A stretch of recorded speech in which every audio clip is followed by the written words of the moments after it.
Hi everyone, Dr. Orno. Welcome back.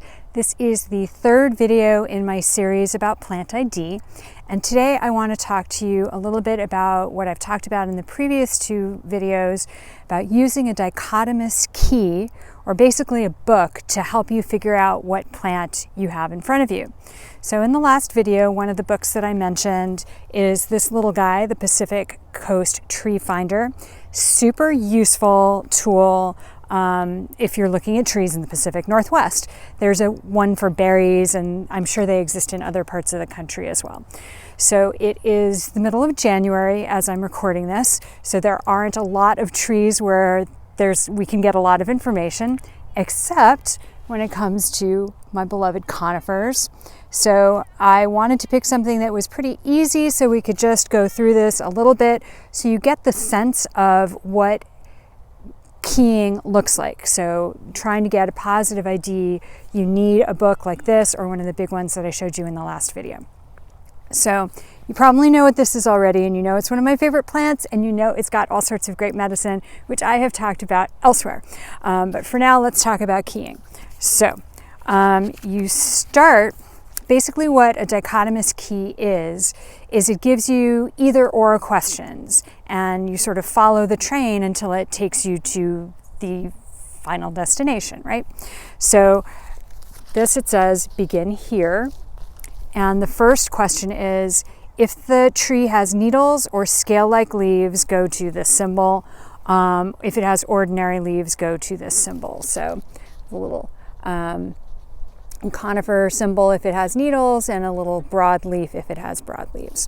So I'm looking at this tree, and I brought these to show you. So I think we can agree that these are not broad leaves. So then the next question is, if the needles are scale-like, go to, and then there's like a little image of a fish, and if they're like needles, go to this image. So I think we can agree that these are needle-like, and I don't know if it can focus close enough to see that this is not scaly, but it's not scaly. Okay, and so then the next one is, if the needles are bundled together like this, go to the next page, or if they're not bundled, go to page 18. So bundled or not bundled, and I think we can agree these are bundled. So then the next question is, if the bundles have fewer than 6 needles, it's a pine, and if they have more than 6 needles, then it's a larch. So I don't want to stitch together a bunch of videos for you here. I want to just keep this simple. But if you can look real closely, oh, it's not going to focus on it. Maybe I can try to make it focus. Well, you can see that there's a little bit of a sort of a cuticle at the bottom here. So this is one bundle, and you can see that there are 3 needles in this bundle.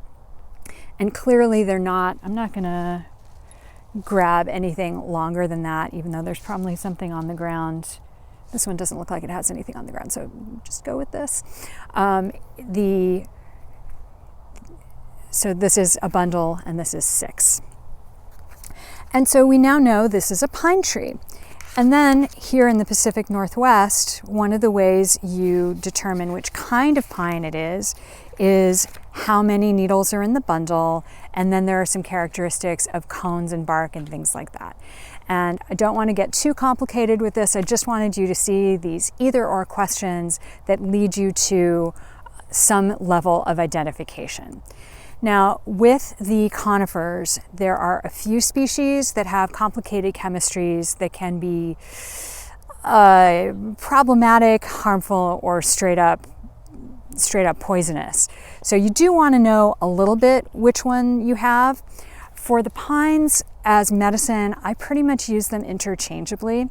As I've discussed elsewhere, the needles are high in vitamin C, and the resin is useful as an antimicrobial, and it's great for healing, and you can use all of these as steams to help improve lung and sinus health. So many great medicines here.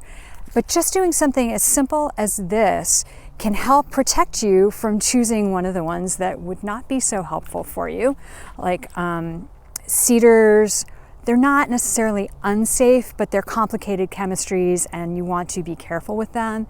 And then Pacific yew or any of the Taxus genus trees, those can be poisonous, so you want to avoid those. Basics of, why you want to know the plants, why plant ID matters. So if you have forgotten why I think plant ID matters, please go back to the first video. First reason, botany saves lives. Second, love the plants you're with. And third, herbalists have friends wherever we go. So that's my little quick thing on positively identifying plants using a dichotomous key. Last video has a bunch of books that I recommend. If you have any questions, if there's anything you'd like me to talk about in future videos, please do let me know. And please do like this video on whichever platform you're watching it, because it really does help other people see it. It tells the algorithm blah, blah, blah. And consider tagging friends, sharing, etc. Thank you so much for joining me. I hope you are staying safe and staying well, and I will see you in the next video. Bye.